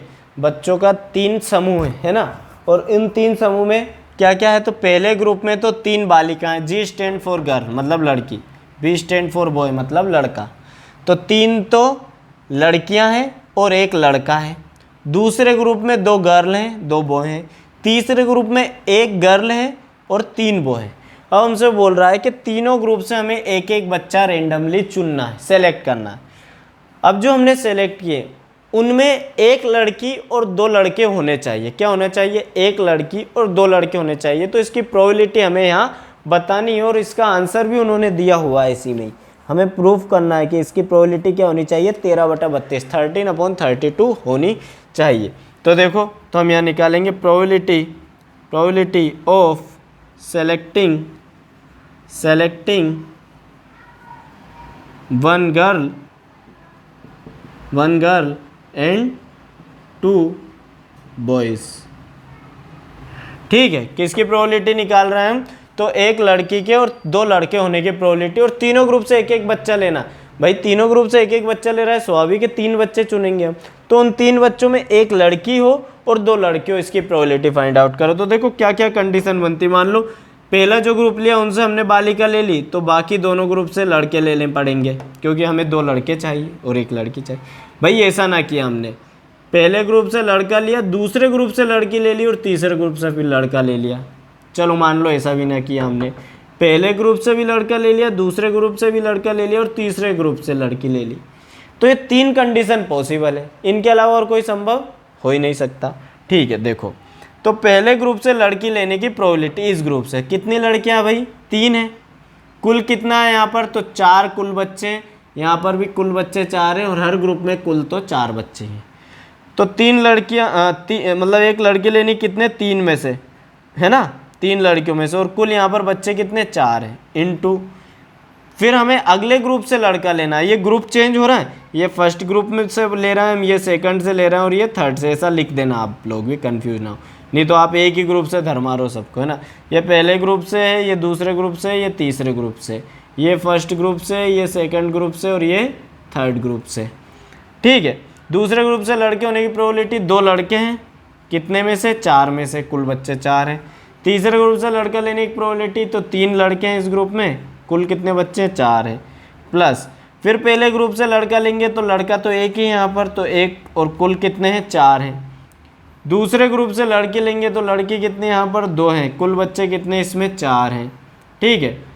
फिर तीसरे ग्रुप से लड़का लेंगे तो लड़के कितने यहाँ पर 3 हैं, कुल कितने में से 4 में से, प्लस, चलो मान लो ऐसा भी नहीं कर रहा है तो पहले ग्रुप से लड़का ले लिया हमने फिर से, तो 1/4 आ जाएगा यहाँ से, है ना। फिर दूसरे ग्रुप से लड़का लिया तो 2 लड़के यहाँ पर 2/4 आ जाएगा, और तीसरे ग्रुप से लड़के लिए तो 1 तो लड़की है यहाँ पर, तो 1/4 आ जाएगा। इसका सोल्व कर देंगे, आंसर आ जाएगा। देखो यहाँ पर आप लोग ये हो जाएगा, सबका एलसीएम तो यही आना है भाई, 4 × 4 × 4, ठीक है।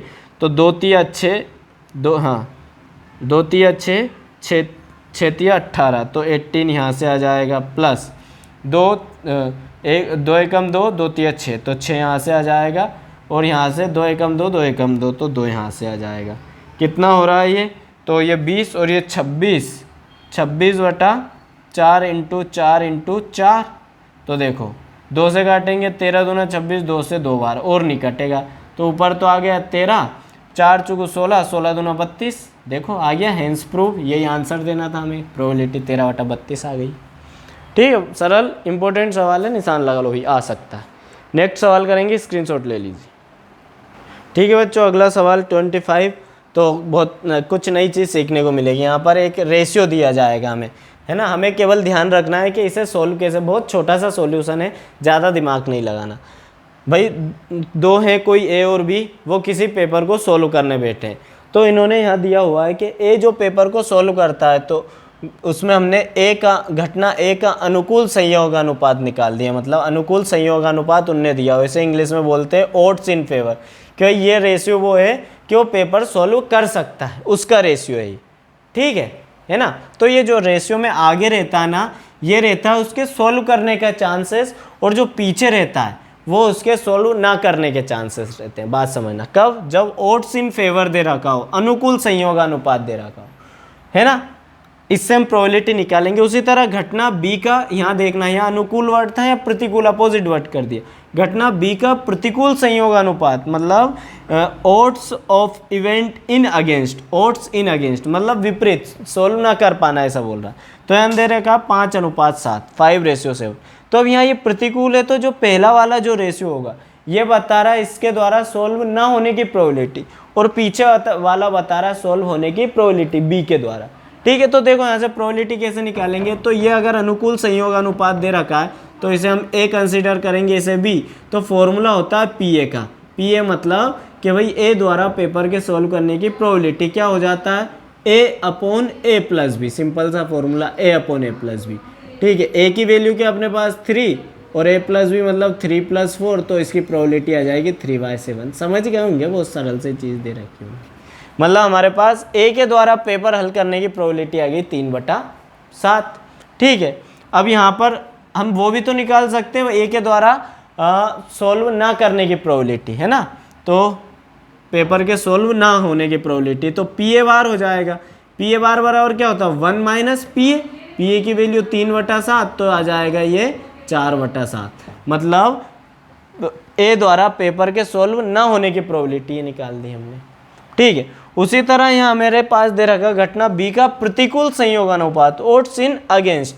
तो यहाँ जब ओड्स इन अगेंस्ट हो तो सॉल्व करने की या घटना के होने की प्रोबेबिलिटी का फॉर्मूला हो जाता है, तो यहाँ लिख देता हूँ मैं आपको, यहाँ करा देता हूँ, पी बी बराबर हो जाता है B/A+B। अगर अगेंस्ट में है तो बाद वाला रेशियो ऊपर आएगा, अगर ये भी अनुकूल होता है या फेवर में होता है तो 5 पहले आता। तो ऊपर कितना, ये ए है, इसके लिए ये बी है, ऊपर है 7, नीचे 5 + 7, तो 7, 7 × 5 = 12। तो मतलब बी के द्वारा पेपर हल करने की प्रोबेबिलिटी हो गई 7/12। अब बी के द्वारा पेपर ना हल करने की प्रोबेबिलिटी क्या हो जाएगी, P B bar 1 - P B की वैल्यू 7/12, तो आ जाएगा ये 5/12। तो बी के द्वारा हल करने की प्रोबेबिलिटी हो गई, हल ना करने की प्रोबेबिलिटी हो गई। अब यहाँ कंडीशन समझना, ये हमसे पूछ रहा है कि अगर ये दोनों पेपर सॉल्व करने बैठे तो पेपर के हल होने की प्रोबेबिलिटी। अब हल होने की प्रोबेबिलिटी या फिर उस घटना घटित होने की प्रोबेबिलिटी, इस बात को समझो। ये जो सवाल दिया हुआ, सवाल देने वाला यूँ कह रहा है कि पेपर सॉल्व हो जाना चाहिए। अब भली ए कर दे बी ना करे, समझना पहली कंडीशन, ए कर दे बी ना करे, या फिर बी कर दे ए ना करे, या फिर दोनों ही कर दे, हमें तो पेपर सॉल्व होने। मतलब यहाँ एक कौन सी कंडीशन नहीं गिना रही इसमें कि भाई दोनों के द्वारा हल ना किया जा सके। समझ लो ना भाई, दो कंडीशन जब होती है किसी चीज़ के होने या ना होने की, तो चार मुख्य घटनाएं बनती है। एक तो पहला कर दे दूसरा ना करे, या दूसरा कर दे पहला ना करे, दो, या फिर दोनों कर दे, या आखिरी कंडीशन दोनों से ही ना हो। तो हमसे क्या पूछ रहा है भाई, पेपर हल हो जाना चाहिए। तो हम तो ऐसा करते हैं ना कि एक, क्योंकि कुल सभी मतलब संभव घटनाओं की प्रायिकताओं का सम कितना होता है 1, तो 1 में से अपन क्या घटा देते हैं कि भाई ये पेपर हल ना होने की प्रोबेबिलिटी। तो 1 में से अगर इसे हम घटा देंगे तो क्या आ जाएगा, पेपर के हल होने की प्रोबेबिलिटी। तो हम यहाँ क्या करेंगे, तो हम यहाँ लिखेंगे पेपर के हल होने की प्रायिकता, हल होने की प्रायिकता है ना, probability of solution of question paper, प्रायिकता ही लिखा ना। क्या हो जाएगा 1 माइनस दोनों से हल ना होने की प्रायिकता, तो ये पहले से हल ना हो तो क्या हो जाएगा पी ए बार, दूसरे से भी हल नहीं हो रहा हो बी से तो पी वी बार हो जाएगा। समझना बात, ठीक है। तो यहाँ देखो 1 माइनस पी ए बार का मान हमने निकाला 4/7 इंटू पी वी बार का मान अभी हमने निकाला 5/12। तो 1 माइनस ऊपर हो जाएगा 20, 4 पंजे 20, और नीचे काट सकते हैं वैसे, 1 मिनट यहाँ काट लेते हैं ना अपन यहीं पर, 4 एकम 4, 4 तिया 12, तो ये 1 ऐसा का ऐसा ही, ऊपर से बचा 5, 7 तिया 21, ठीक है। 21 माइनस 5/21 एलसीएम ले लिया, 21 में से 5 जाएंगे तो 1 गया, तो इधर 4 इधर 20, तो 16, 16/21 इसका आंसर हो जाएगा। भाई पेपर के हल होने की प्रायिकता आ गई 16/21। ले लीजिए स्क्रीनशॉट, हम अगला सवाल करते हैं। ठीक है बच्चों, सेकंड लास्ट क्वेश्चन है इस एक्सरसाइज का। अच्छा सवाल है, बोल रहा है भाई P जो है वो 70% स्थितियों में सत्य बोलता है ना। तो हम यह लिख देते हैं प्रोबेबिलिटी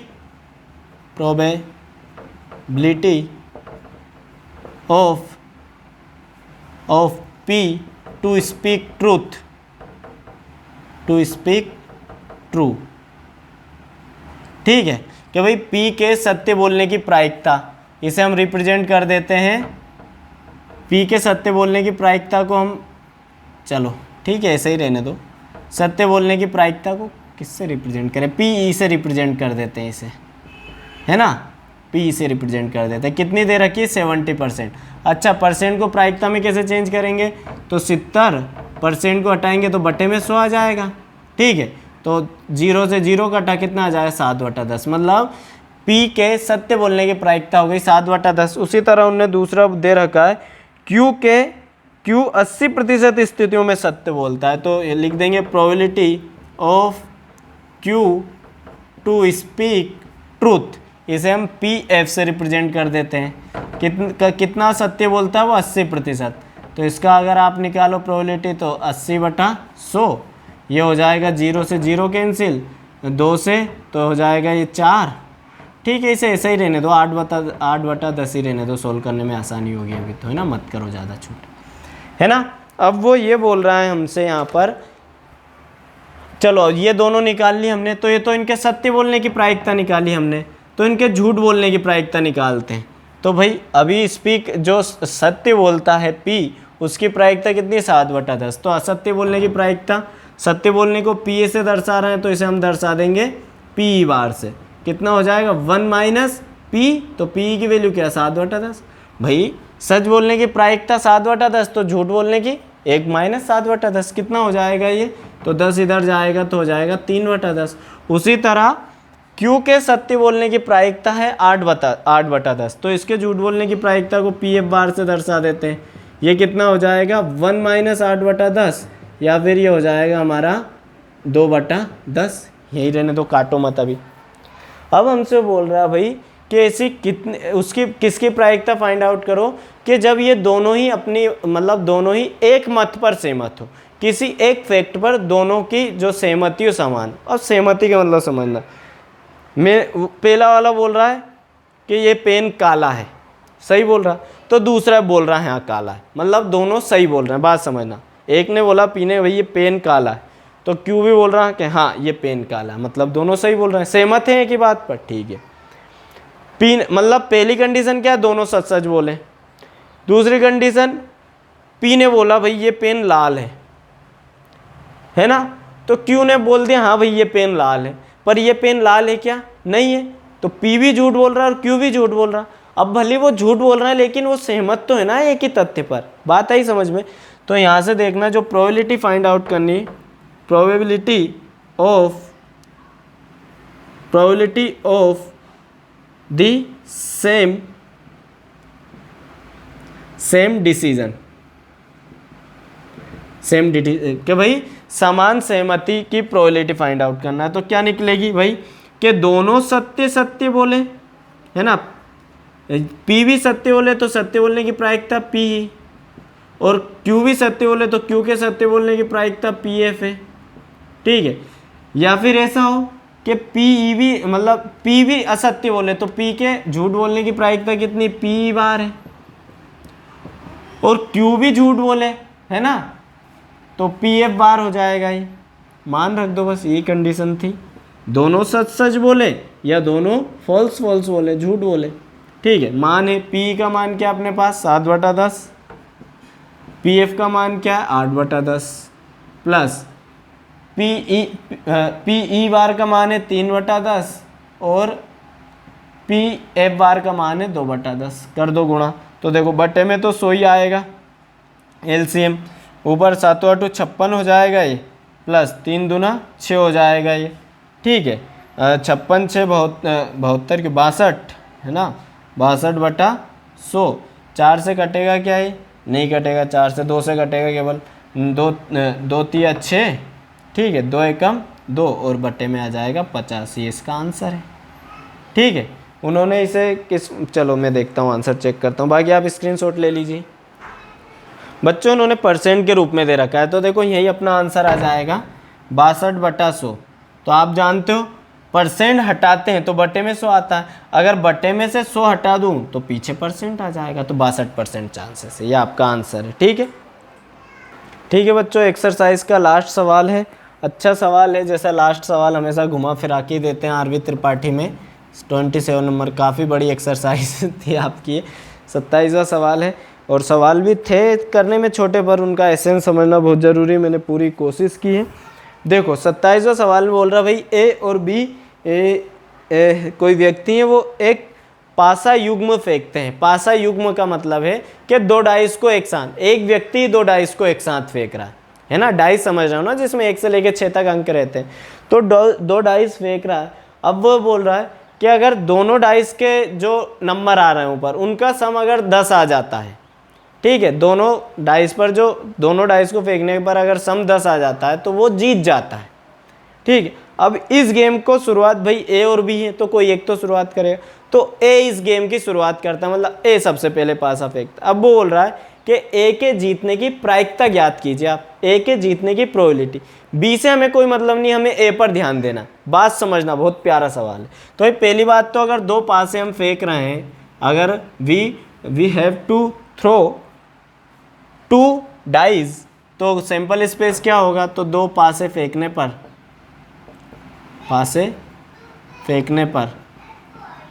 सैंपल स्पेस क्या हो जाएगा, एस बराबर भाई 1 1 हो सकता है। अब मैं पूरा नहीं लिखूंगा, आप लोग जानते हो ये से चलता ही रहता है, और आखिर में क्या आ जाता है 6 6 आ जाता है। ऐसे कुल मिला के कितनी कंडीशन होती है, 36 कुल कंडीशन होती है ना। अब यहाँ जीत कब होगी किसी की भी, जब दोनों जो 2 डाइस हम फेंक रहे हैं उन दोनों के ऊपर कैसा अंक आ जाए जिसका सम 10 हो, तो भाई है ना जीतने की कंडीशन है ना, या फिर condition for win, condition for win. भाई जीतने की कंडीशन क्या है कि दोनों पासों पर जो नंबर आ रहे हैं उनका सम 10 हो। तो किन किन स्थितियों में 10 हो सकता है भाई, पहले पर 5 आ जाए, दूसरे पर 5 आ जाए तो 10 हो सकता है। पहले पर 6 आ जाए, दूसरे पर 4 आ जाए तो 10 हो सकता है। पहले पर 4 आ जाए, दूसरे पर 6 आ जाए तो 10 हो सकता है। इन 3 कंडीशन के अलावा दोनों पासे फेंकने पर और कहीं पर भी सम 10 नहीं होगा, 10 नहीं होगा। तो मतलब जो हमारी, इसे हम किससे डिनोट कर देते हैं, तो इसे हमने किससे डिनोट किया हम, तो इसे अपन डिनोट कर देते हैं भाई पी से, इसकी प्रोबेबिलिटी जीतने की। है ना। जीतने की प्रोबेबिलिटी को पी ए से रिप्रेजेंट कर देते हैं, पी से ही कर दो, बार बार कहाँ लिखोगे, है ना, क्योंकि इसमें बहुत लंबी लाइन लिखनी पड़ी। ये जीतने की प्रोबेबिलिटी है ना, जीतने की, फॉर विन। तो जीतने की प्रोबेबिलिटी क्या है, तो कुल कितनी घटना आनी चाहिए जीतने के लिए, 3। कितने में से आनी चाहिए घटना है, 36 में से। तो ये हो जाएगा 3 एकम 3 और 12 तिया 36, तो हो जाएगा 1/12। ये जीतने की प्रायिकता आ गई। अब किसी के हारने की, इन दोनों में से जो हारेगा उसके प्रायिकता क्या रहेगी, हारने की, है ना, फॉर लॉस। इसे हम रिप्रेजेंट कर देते हैं Q से।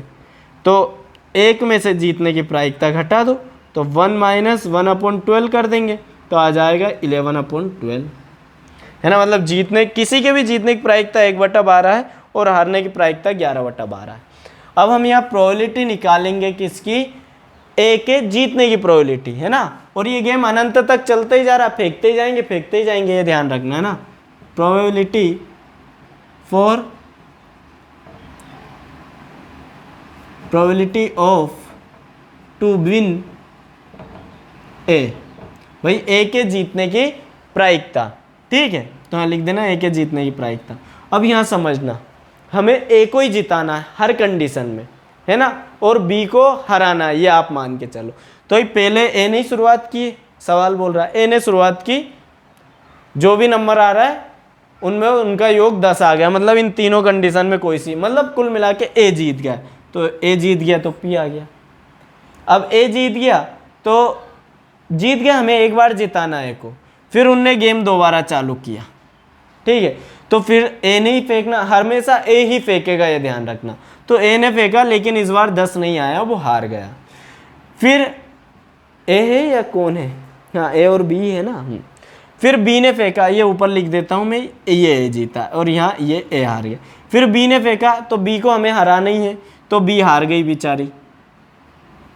फिर ए ने फेंका और ए इस बार जीत गया, ये ए जीत गया यहाँ पर, ठीक है। फिर गेम बंद, फिर नया गेम चालू होगा, फिर ए ही फेंकेगा। तो ए ने फेंका तो ए हार गया बेचारा। फिर बी ने फेंका तो बी तो हारेगा ही हारेगा, हमने बोला हमें तो ए को ही जिताना है सवाल के अनुसार। फिर ए ने फेंका तो ए फिर हार गया।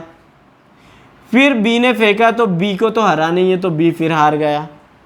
फिर ए ने फेंका तो ए इस बार जीत गया। समझ रहे हो, सवाल को इसी तरह आगे बढ़ाएंगे। अब ये वाली जो कंडीशन है ऐसे आगे बढ़ती जाएगी, बढ़ती जाएगी, मतलब आप देखो तो Q डबल होता जाएगा। यहाँ देखो Q की घात 0 थी, यहाँ Q की घात 2 हो गई, यहाँ Q की घात 4 हो गई, आगे Q की पावर 6 हो जाएगी। ये कहाँ तक जाएगा, अनंत तक ये कार्यक्रम, ठीक है ना। तो अपन ने क्या किया, इन सभी में से ही हमने क्या कॉमन ले लिया, P कॉमन ले लिया। इस पूरी जो सीरीज बन रही, यहाँ से P गया तो यहाँ तो 1 बच गया, प्लस यहाँ Q और Q क्या बच जाएगा, Q², P तो बाहर निकाल ही दिया। यहाँ से भी P बाहर गया तो 1 2 3 4, तो Q की पावर 4, प्लस अगले वाली टर्म में Q की पावर 6 आ जाएगी, और प्लस ये dash dash dash dash up to infinite तक जाता जाएगा ये।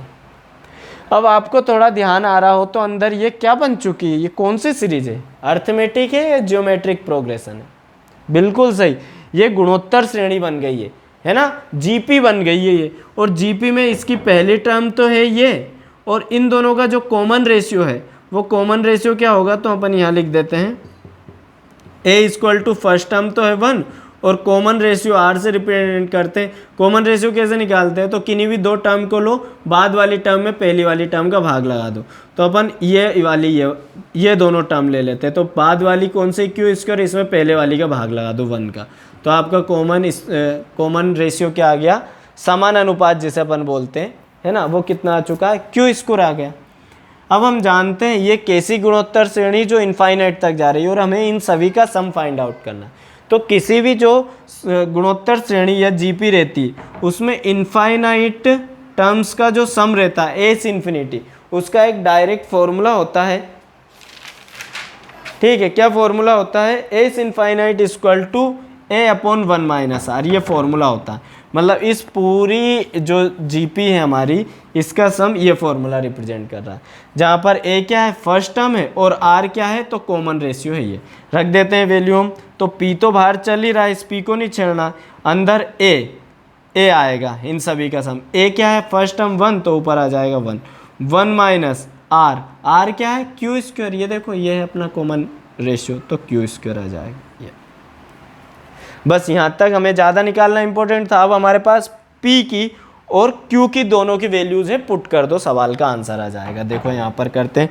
पी का मान है बच्चों 1/12, दिख तो रहा है ना भाई, दिख रहा है, ठीक है। पी का मान कितना है, 1/12, ठीक है। फिर ब्रैकेट के अंदर 1 - 1, क्यू का मान क्या है 11/12, तो क्यू पर स्क्वायर है इसलिए 11/12 का होल स्क्वायर। इसे सॉल्व करेंगे हम, है ना। किधर करवाऊँ, थोड़ा सा मिटा के करवा देता हूँ। आप लोग स्क्रीनशॉट ले लो एक बार, इसका स्क्रीनशॉट ले लो, मैं यहाँ सॉल्व करवा देता हूँ इसको।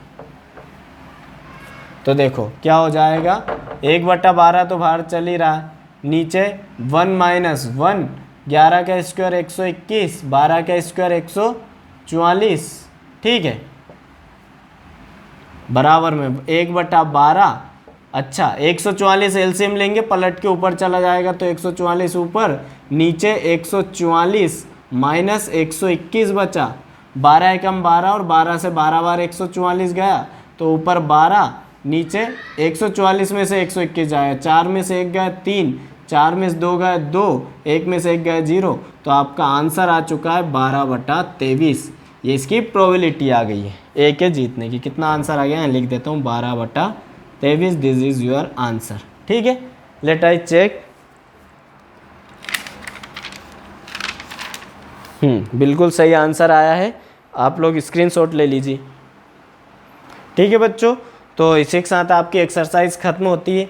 बड़ी एक्सरसाइज थी, सवाल आप लोगों के लिए बहुत ज़्यादा नए थे, इसलिए उन्हें समझाने में समय लगा, पर मैंने पूरी कोशिश की है। आपका जैसा भी अनुभव रहा हो, प्लीज़ कमेंट बॉक्स में कमेंट छोड़कर जाया कीजिए, इंस्टाग्राम पर मैसेज डाल दिया कीजिए, जो भी आपको प्रॉब्लम आ रही है वो भी हम सॉल्व करेंगे। और अभी एग्ज़ाम की तैयारी के लिए मैंने बहुत सारे कुछ तैयारियाँ की है, तो मैं आपको बताऊँगा समय के साथ। बाकी मैं गॉड ब्लेस यू, भारत माता की जय, वंदे मातरम।